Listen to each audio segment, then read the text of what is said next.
Ռուսաստանի պատասխանը Ուկրաինային թոմահոք թևավոր հրթիռների փոխանցմանը կլինի հայրենական հակաօդային պաշտպանության ուժեղացումը, հայտարարել է Ռուսաստանի նախագահ Վլադիմիր Պուտինը։ Մեր պատասխանը Ռուսաստանի Դաշնության հակաօդային պաշտպանության համակարգի ուժեղացումն է, ասել է պետության ղեկավարը։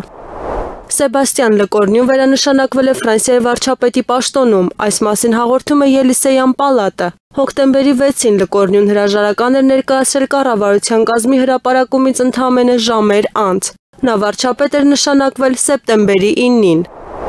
Ադրբեջանը գործնականում ռուսախոս երկիր է, որտեղ դասավանդվում է ռուսերեն, ինչը վկայում է Ռուսաստանի հետ հարաբերությունները զարգացնելու հանձնառության մասին, հայտարարել է Ռուսաստանի նախագահ Վլադիմիր Պուտինը։ Ադրբեջանը գործնականում ռուսախոս երկիր է, այնտեղ ռուսերենը ուսումնասիրում են գործնականում ամենուրեք։ Սա նաև խոսում է երկրի հիմնարար նախաձեռնության մասին, զարգացնելու հարաբերությունները Ռուսաստանի հետ, ասել է նախագահը։ Նա հավելել է, մեծ հույս ունի ապագայում երկու երկրների միջև նման հարաբերությունների զարգացման համար։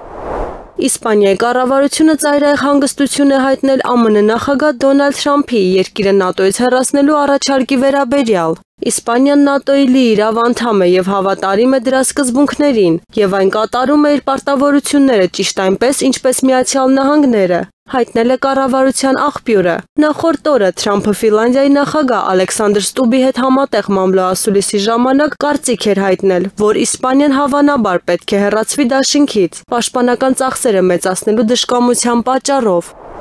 Եվրամիությունը պատրաստում է ավելի խիստ վիզային կանոններ երրորդ երկրների քաղաքացիների համար։ Այս մասին հաղորդում է Յուրակթիվը, հղում անելով Եվրահանձնաժողովի նախագծին։ Ըստ աղբյուրի, նախաձեռնությունը նպատակ ունի բարձրացնել մուտքի վերահսկողությունը, ինչպես նաև սահմանել ավելի խիստ պայմաններ այն երկրների նկատմամբ, որոնք չեն համագործակցում միգրացիոն կամ անվտանգային հարցերում։ Նախագծի քննարկումը նախատեսվում է առաջիկա շաբաթներին, անդամ երկրների ներքին գործերի նախարարների մակարդակով։ Այս նախաձեռնությունը դիտարկվում է որպես պատասխան աճող միգրացիոն ճնշմանը և ապօրինի մուտքերի ավելացմանը դեպի Եվրամիության տարածք։ Նոր կանոնների ընդունման դեպքում երրորդ երկրների քաղաքացիների համար վիզա ստանալու գործընթացը կարող է դառնալ ավելի երկարատև և պահանջկոտ։